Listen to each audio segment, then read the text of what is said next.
I think it is about time that we start. Welcome to this session. And in this session, what we would like to do is present to you the Delft ICAI labs. And Delft University of Technology, large university, a technical university with 25,000 students and a lot of activity going on in the engineering sciences. At the moment, there are 3 labs that are ICAI labs, and we would like to share a bit with you about that. Let me start. So here is the first one. This was started in 2019. I think it was lab number 5. This is a lab together with Ahold Delhaize. And this is one of the 2 ICAI labs with Ahold Delhaize. It's a lab that focuses on robot technology. There are still 2 people waiting. They're entering now. Okay, welcome everyone. The host has asked you to start the video. Oh, sorry, I started too fast. Let me do a restart. So here I am. Welcome everybody. Good afternoon. My name is Arie van Deursen. I have a camera and I forgot to switch it on, but now it's on. In this session, we would like to present to you the ICAI labs of Delft University of Technology. And there are 3 at the moment. One of them is the AI for Retail lab, Air Lab Delft. And that's a lab together with Ahold Delhaize. It is one of the first, number 5, the 5th ICAI lab. And it focuses on using robot technology in shops like Albert Heijn, for instance, to help with filling, to help with maneuvering goods through the shop, etc. This is a lab that is based in the TU Delft Robo House, where different startups and all sorts of companies together and academic students work together on all aspects of robotics. So this was a lab from 2019. A lab from 2020, the next year, is AI for FinTech research. And what we decided is today that we'll focus on this lab in more detail. So after my short introduction, there will be a lot more detail about this AI for FinTech lab. So I'm not going to say too much about this myself. And then the 3rd lab that was actually started this year, or strictly speaking, end of last year, is AI for Bio.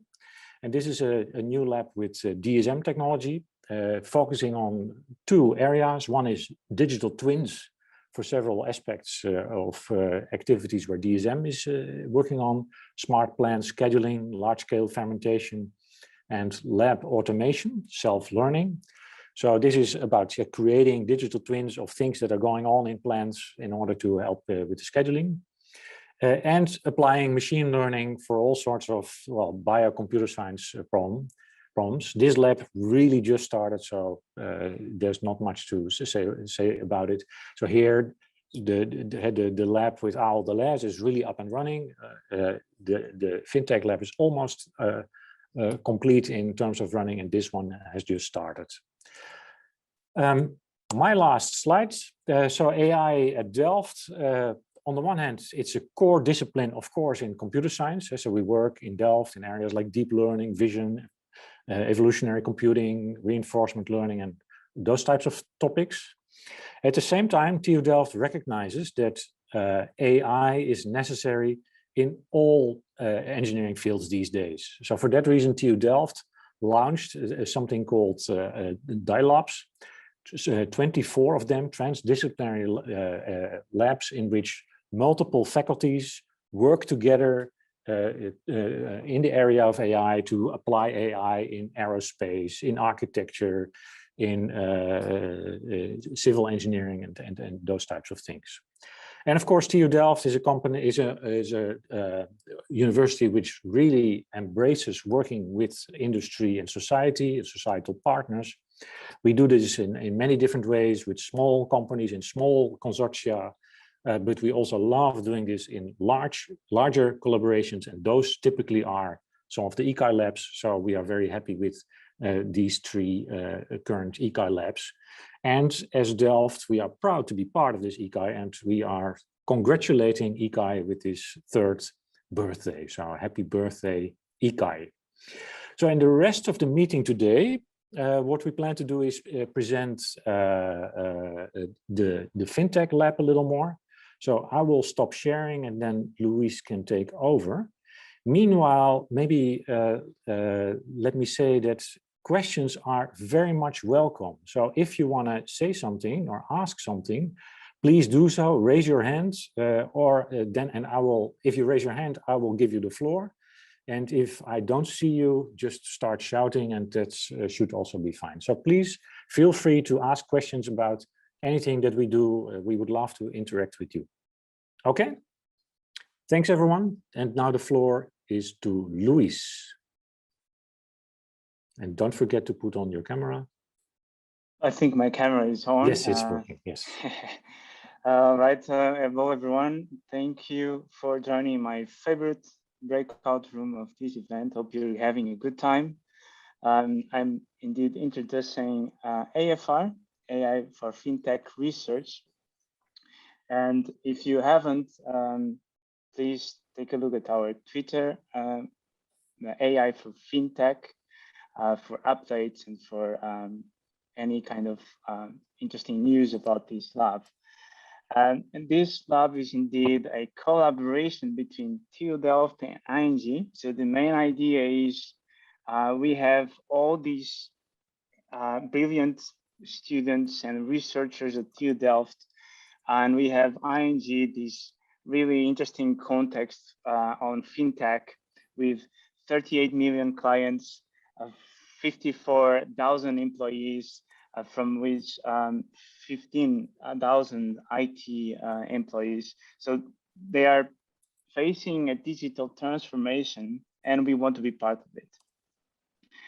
So what does it mean? It means that we are somehow bringing all these different research areas together, software analytics, data integration, serverless machine learning, deploying at scale, continuous experimentation, AI-based quality testing and security, trustworthy AI, reinforcement and learning, and in regulated domains, NLP and information retrieval. So we are bringing all these areas together in the context of FinTech. That means that we have all these different people, all these different experts thinking together on how to embrace this digital transformation and how to scope all these different fields, which is really, really exciting. Not only these people, but we have many, many more students that are also working together. So this is a really, really nice place to do research. And of course, now we don't meet in person that often, but you can see that we have really nice atmosphere. You can see these pictures that we were meeting together, talking about it.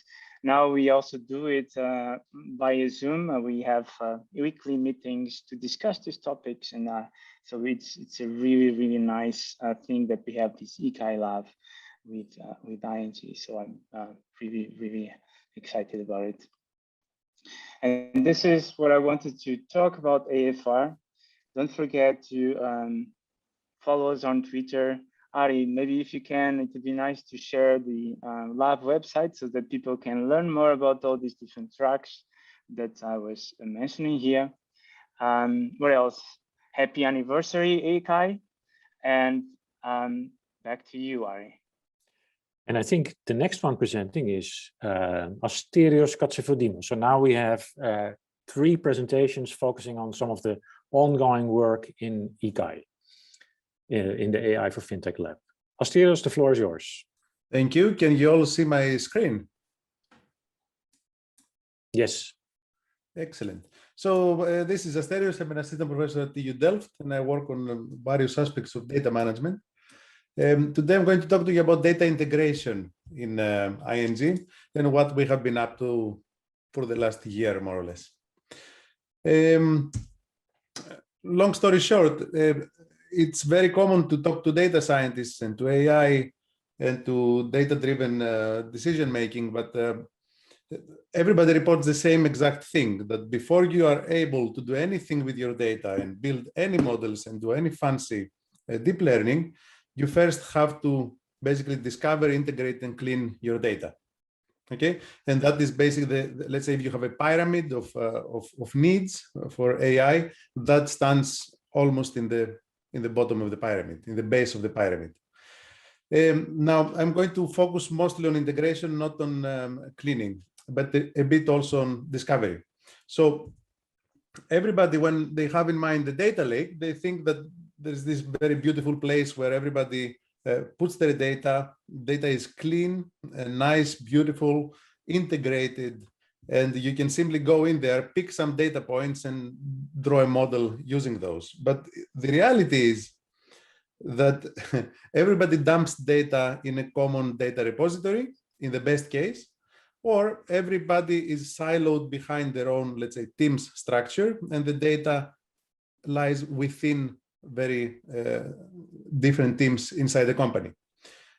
Now, traditionally, the problem has been approached as follows, that you will gather all of your data sources, you will build a global mediated schema of everything, and then all you have to do is do machine learning or querying and reporting and monitoring on top of the global database schema, which actually is very far from reality, because we have been trying to do that for 30 years and we have failed for the main reason that nobody will ever agree on one global mediated schema, except within the boundaries of a specific team and a specific application use case. So everybody else needs to simply have access to that data lake and retrieve the data that they want on demand in order to build a model on whatever they want to build. So a more modern approach basically to data lakes is that you have disparate data sources that lie wherever in the company, and you ingest those data sources, you store them, you perform data cleaning, data augmentation, discovery, and on top of those, you build knowledge, you build semantics. For example, what does this column mean versus what this other column mean? Then you can do your reporting, analytics, and build your ML models. Okay, now within this context, let's say the modern data lake approach of data integration, we are trying to basically tackle the problem as follows. We try to basically look at all of the matching techniques that have been proposed in the last 20 years and to see what actually works in practice.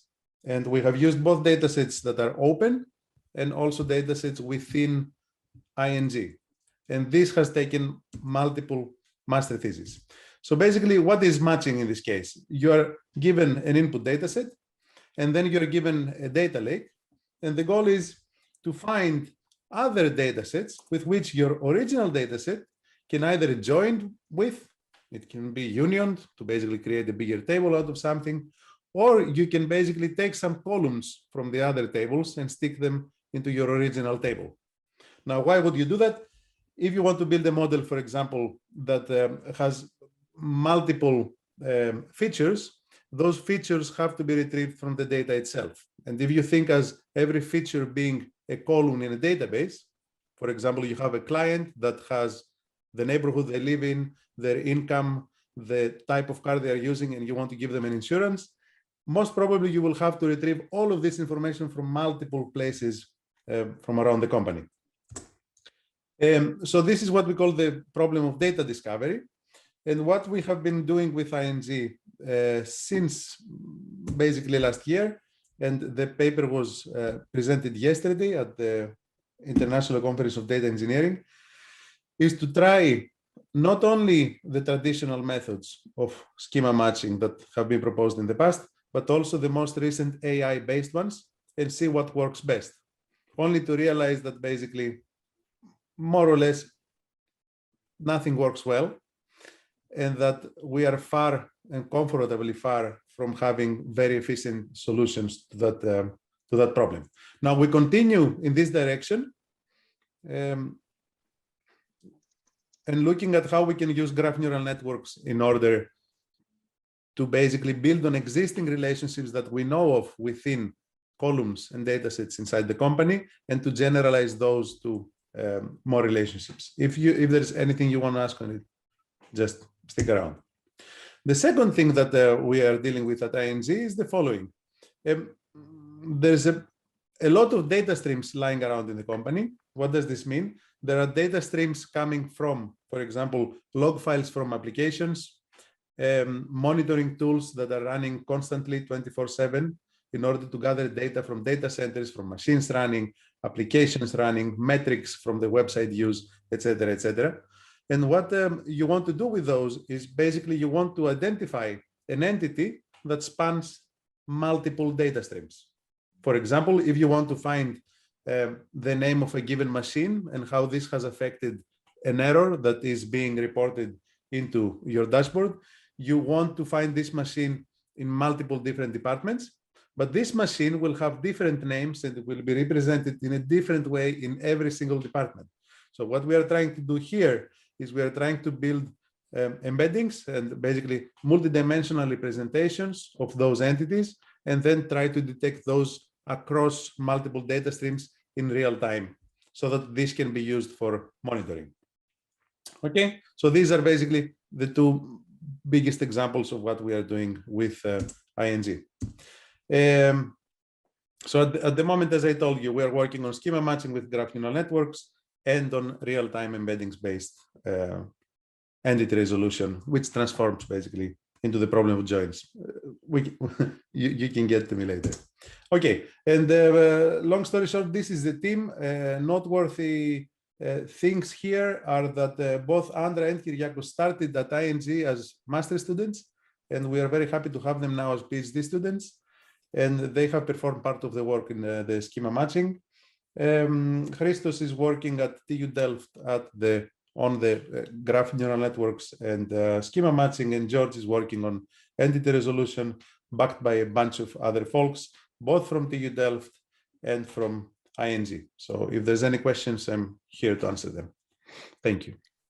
Wonderful. Thank you so much. Yeah, so if anybody has questions to ask, experiences with data integration you would like to share, or the role of data integration in your AI experiences, please go ahead. Please ask, raise your hand.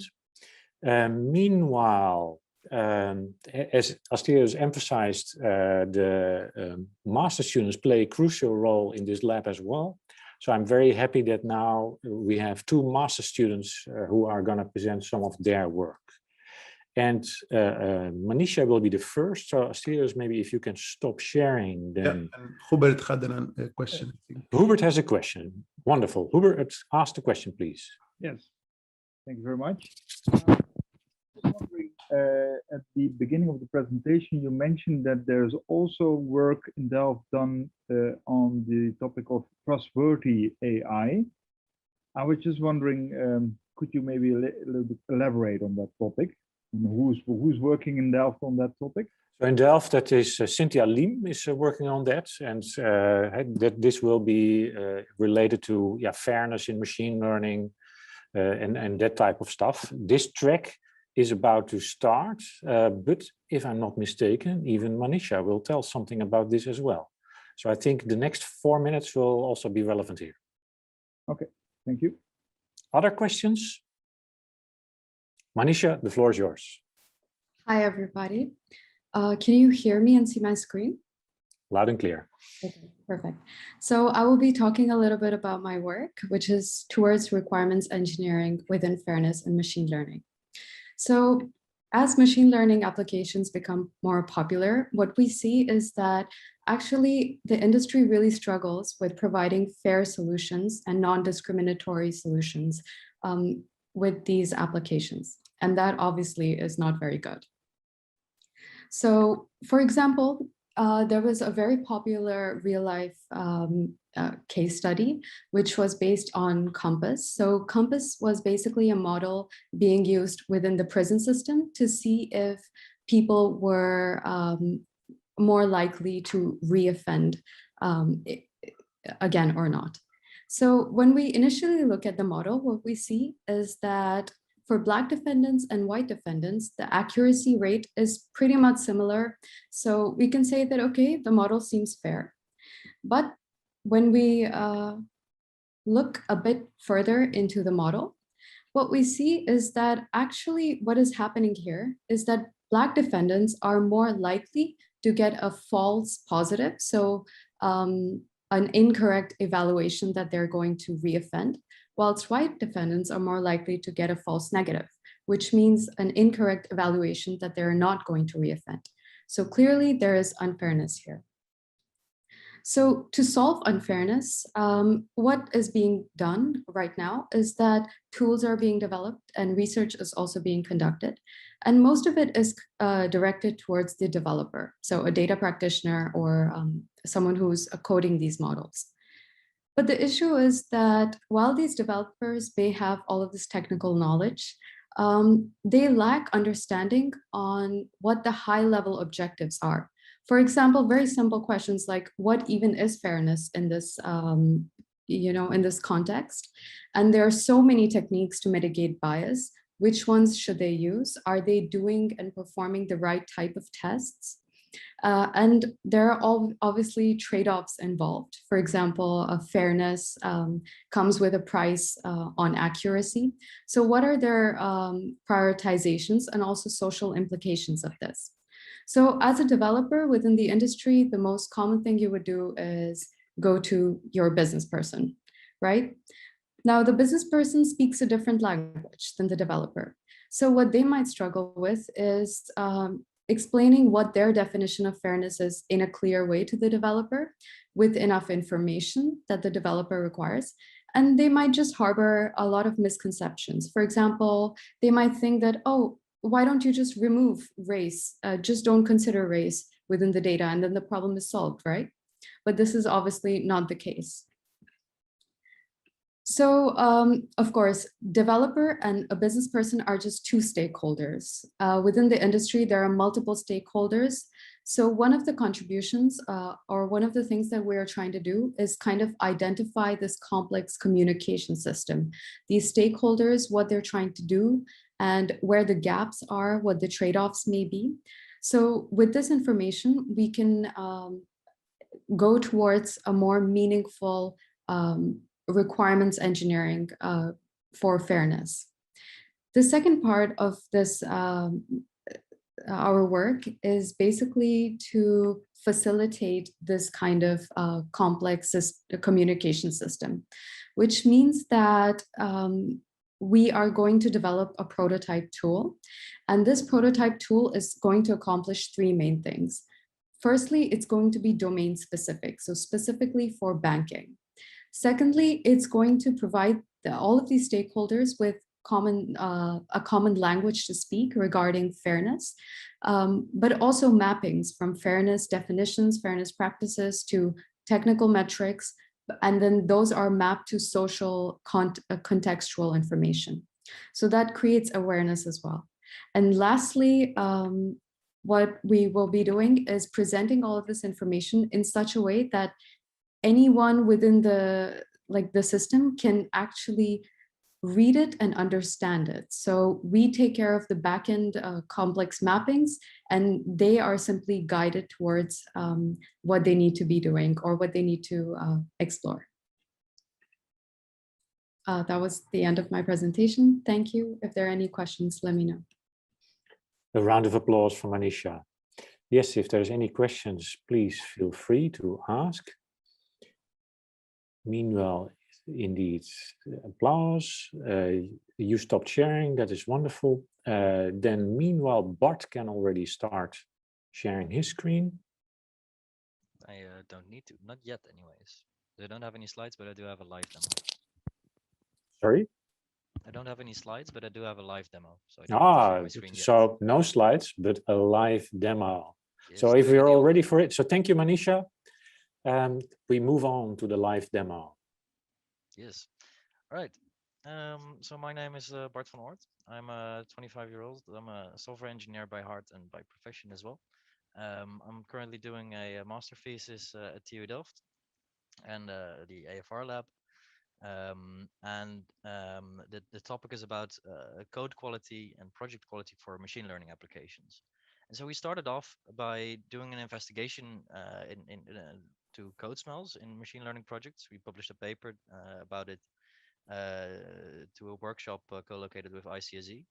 And one of the major findings of that paper was actually not really very much related to code smells, but more, we found that dependency management in these Python projects that we studied was pretty difficult. It was difficult to download all of the libraries that the project would use.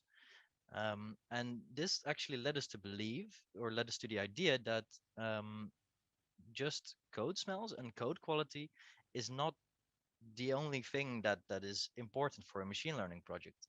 We should be looking at code smells a bit more holistically and try to define project smells instead. So that leads me to what I'm doing right now. Is I'm studying best practices for machine learning projects, based also on the work of Alex Serban and Joost Visser from Leiden University. I'm creating a tool to evaluate the quality of a machine learning project by applying these best practices, by trying to find mappings from those rather theoretical, more high-level best practices that they have to more practical best practices.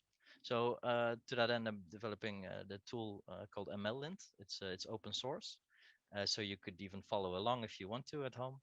Now I will figure out how I can share the right screen. That should be this one. Yes, so you should be able to see a terminal now. Let me make that a bit bigger. And well, you start, of course, by installing MLlint. It's simply done through pip. And in order to see what kind of rules do we really evaluate here with this tool. Is there a way to increase the font size? Yes. For old people like me who need glasses. Is this large enough? This is better. Right. So the tool evaluates your project based on a number of categories. So these are related to version controlling, dependency management, but also code quality and data quality. These are not yet implemented, but they will be in the future. The idea is then that if you then run MLlint on your project, I'm running it on a simple test project right now, and you get a report saying like, okay, well, your project is using Git. That's nice, and it's also using a solution for version controlling your data. But you still have some things to do. For example, your project is not using continuous integration yet, and you have these things to work on. And if you want to, and the idea is also that this should help people to explore the tools, the software engineering tools that are available for helping you use, get a good quality project. So there is also help built in with recommendations on what you can do in order to fix these rules and implement the recommended software engineering tools. Now, where would this come in useful? How would you use this usually? Well, of course, you can simply use it like this locally to get an idea of what you need to do to improve your project's quality.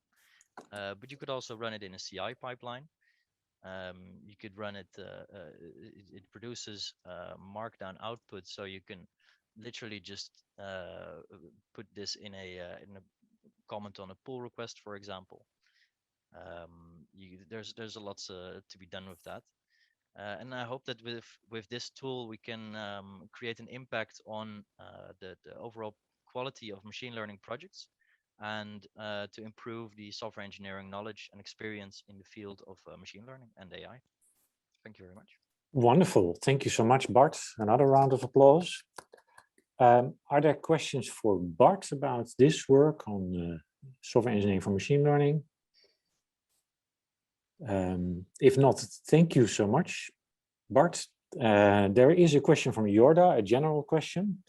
And the question is how the business value is perceived by industry, and in this case, I think ING then, of these lab initiatives, since business has a tendency focusing on short-term goals results. Well, so let me try to give an answer. I think maybe the answer should really come from ING, but I will try to give my perspective on this. I think for companies, a long-term relationship with a university is valuable for many reasons. So one is indeed for specific problems, find a specific solution, which then should be a short-term thing. But on the long term, focusing on the harder problems and trying to find meaningful answers there, that is what we do in research together with industry. And that is also valuable for a company like ING. And yet another perspective is, while, because the PhD students, that is a 4 or 5 year trajectory, but there are also master students where it's more like 9 months, or with bachelor students even 3 months. So then there is also the more short-term perspective involved. Does this answer the question, Jorda? Okay, thanks. Yes, sorry. I didn't find the unmute button, sorry. Good. Thank you, Jorda. Thanks for asking the question. I think in the interest of time, I would think we should close this one. If you have any further questions about what we're doing in Delft, please feel free to ping me either here or later in the Gutter Town, I think it's called. And Luis will be able to answer any question, Luis Cruz, any question about the ING lab, and the researchers themselves, the students, they also will be here. So feel free to contact them. Thank you so much and enjoy the rest of the day.